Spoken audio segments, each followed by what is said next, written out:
अस्सलाम वालेकुम दोस्तों, बात करते हैं पाकिस्तान सुपर लीग में मुल्तान सुल्तान और पेशावर ज़ालमी के दरमियान जो मैच खेला गया। बहुत ही ज़बरदस्त और लाजवाब किस्म की क्रिकेट देखने को मिली और बहुत ही इंजॉय किया है जी शायकीन क्रिकेट ने, क्योंकि एक ज़बरदस्त किस्म का मुकाबला हुआ है और थ्रिलर साबित हुआ ये मैच। और ऑलमोस्ट इफ्तिखार अहमद चेज करने की तरफ जा रहे थे, अनलकी रहे और वो आउट हो गए, जिसकी वजह से मुल्तान सुल्तान को 5 रन से इस मैच में शिकस्त हुई है। और पेशावर जलमी ने पहले खेलते हुए 179 का टारगेट दिया है मुल्तान सुल्तान को। और बाबर आजम आज जल्दी आउट हो गए, हसीब उल्लाह ने 38 स्कोर किए और बाकी कोई भी बैटर स्कोर करने में कामयाब नहीं हुआ और सिर्फ 15 20 18 का स्कोर किया है। रोमन पॉल ने भी इतने स्कोर किए हैं, एक सिक्स लगाया, दूसरे के चक्रों में वो आउट हो गए हैं और जिम्मेदारी का एहसास ही नहीं है।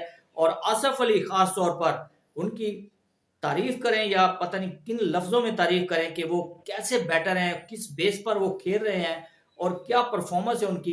कप्तान बाबर आजम को सोचना पड़ेगा कि इनको टीम में क्यों रखा हुआ है, आपके पास इसकी रिप्लेसमेंट नहीं है। तीसरे मैच में इसको बैट टच करना ही नहीं आ रहा इस बंदे को, और किस बेस पर ये खेलता है टीम में।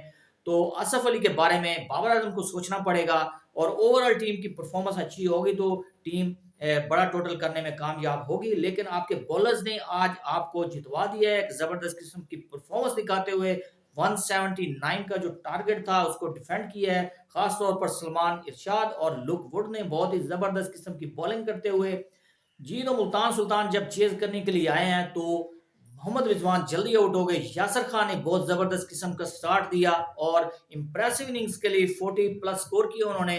आज डेविड मिलान का बैटिंग ऑर्डर चेंज किया गया था, लेकिन बैटिंग ऑर्डर चेंज करने का फायदा हुआ डेविड मिलान को और उन्होंने 50 प्लस स्कोर करके पेशावर जलमी के लिए मुश्किलात पैदा कर दी और मैच को बना दिया।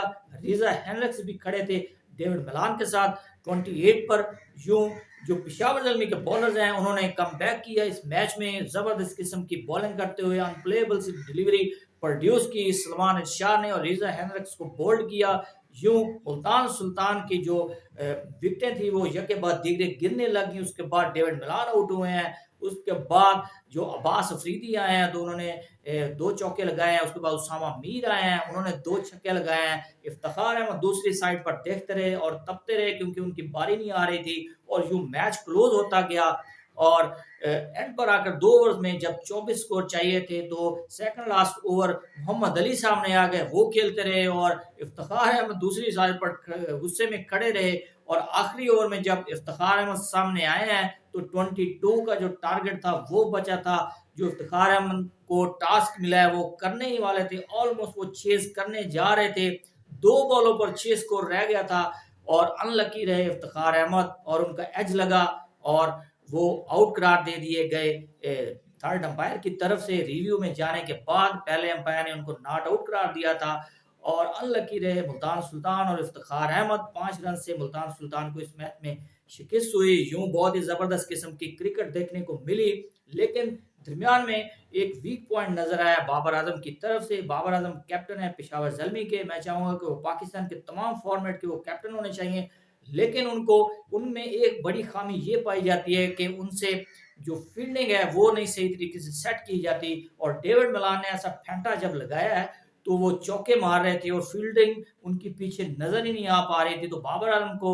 इस पर काम करना पड़ेगा और ओवरऑल दोनों टीमों की तरफ से जो फील्डिंग का म्यार है तो वो पीएसएल में वैसे भी वीक ही है, नजर आ रहा है और अभी तक चल रहा है। कैचेस भी ड्रॉप हो रहे हैं, फील्डिंग भी मिस हो रही है, तो इसी वजह से मैच जो है पेशावर जलमी जीतने में कामयाब हो गया है। तो इसके अलावा आपको बताते चले कि इंडिया और इंग्लैंड के दरमियान चौथे टेस्ट मैच के दूसरे दिन का खेल और 353 पर इंडिया ने बहुत ही जबरदस्त किस्म की परफॉर्मेंस दिखाते हैं, उनके बॉलर्स ने इंग्लैंड को ढेर कर दिया है। और रविंद्रा जडेजा की बहुत ही लाजवाब किस्म की परफॉर्मेंस एक दफा फिर नजर आई है और जब ये परफॉर्म करते हैं तो इंडिया जीतने की तरफ जाता है। और 4 विकेटें उन्होंने ली हैं और एक जबरदस्त इनिंग्स खेली गई जो रोड की तरफ से, उन्होंने 122 का स्कोर किया और ऑयली रॉबिन्सन ने 50 प्लस स्कोर किए हैं। यूं 353 का जो स्कोर है पहली इनिंग्स में इंग्लैंड ने बनाया है और देखेंगे कि इस मैच में दोनों टीमें कैसी परफॉर्मेंस देती हैं और इंग्लैंड इस टेस्ट सीरीज में कम बैक कर सकता है या इंडिया मैच जीतकर सीरीज जीतता है। तो इसकी जो अपडेट्स है आपको देते रहेंगे। तो जी दोस्तों, तो अब तक के लिए इतना ही। मज़ीद स्पोर्ट्स अपडेट के लिए चैनल को सब्सक्राइब करना ना भूलिएगा। अल्लाह हाफ़िज़।